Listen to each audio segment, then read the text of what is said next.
One of the biggest political battles this year is going to be over voting and elections. Now, we've seen some of this playing out for years. One side says current election laws are too restrictive and keep people from voting. The other says that our system is vulnerable to wide-scale cheating and we need to impose additional security measures. So here's where things stand now. House Democrats are rethinking the entire U.S. voting system. A landmark bill that would expand voting rights. Reporters say that H.R.1 expands voting rights, reduces the influence of money in politics, and limits partisan gerrymandering. Democrats are pushing House Resolution 1, a big piece of legislation also called the For the People Act, or H.R.1 for short. The resolution would make it standard for states to have about 2 weeks of early voting, automatic voter registration, and no excuse mail-in voting. H.R.1 would also crack down on gerrymandering, which is when state legislatures create congressional districts that are distorted and disfigured in an attempt to give their party an advantage. The House has already passed this proposal, and the Senate is now beginning to take it up through the committee process. Now, you would think that most people would agree that we should try to make voting secure and accessible, that we should have confidence in the results, and that we should make it possible for as many people to cast a ballot as we can. However, while H.R.1 is debated at the federal level, Republicans increasingly are seeking to make it harder to vote in individual states. Not all these obstacles are crazy. There's a reasonable debate to be had over things like voter ID, which sound like common sense to a lot of people. But when Republicans in Texas require ID and then make it acceptable to use a gun license, but not a student ID, as they did several years ago, that sends a message that these efforts may not really be so much about preventing cheating, and may have more to do with gaining a political advantage. And then, when you really dig into the issues of voting and election security, you realize that voter ID is a solution for a problem that largely does not exist. We've been looking for fraud, and I know what evidence is available, and there's not anything like enough evidence to make the bold assertion that our elections are rigged and fraudulent. But for 2 decades, Republicans have used claims of fraud and cheating to justify erecting obstacles to voting, starting with the Bush administration in the early 2000s, and then really accelerating after the Supreme Court removed a key component of the Voting Rights Act in 2013 in their Shelby versus Holder decision.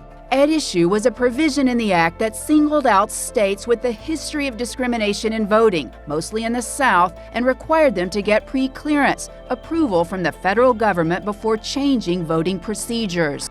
Then, of course, came Trump and the fiction that the 2020 election was stolen. We were getting ready to win this election. Frankly, we did win this election. We won this election, and we won it by a landslide. Which ultimately led to the January 6th assault on the U.S. Capitol. Fight for Trump! They stole the election. They stopped the count and stole the election. So now many in the GOP, rather than telling voters the truth about the election, are using the confusion and concern generated by Trump's lies to try to shape elections in a way that they think will help them win in the future. And here's the thing. There's a lot of evidence that getting more people to vote doesn't actually favor one party over the other. Even the 2020 election, which Republicans feel like they didn't win, that's an election where it turned out there were 10 million more Republican voters than Republicans thought there were. Letting more people vote brings out more Republicans and Democrats. And that brings us back to H.R.1. The fact that it federalizes election laws is one of the main objections for a lot of conservatives. And with current filibuster rules, it can't pass in the Senate without 10 votes from Republicans. It doesn't look likely, however, that there are 50 Senate Democrats who will support abolishing the filibuster.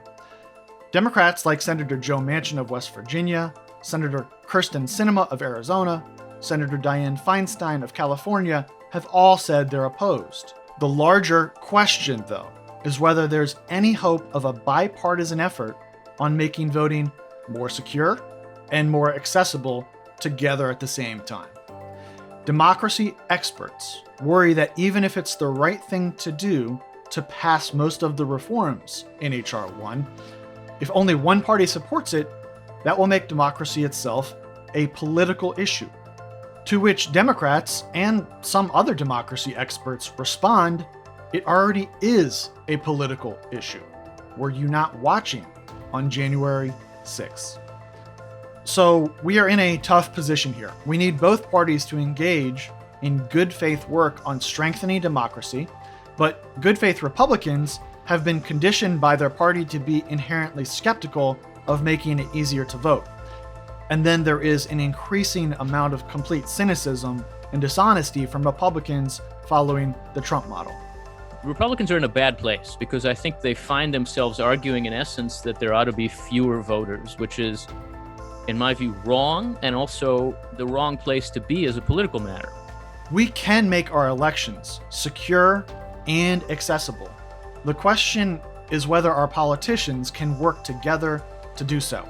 And right now, most, but not all of the burden is on the GOP.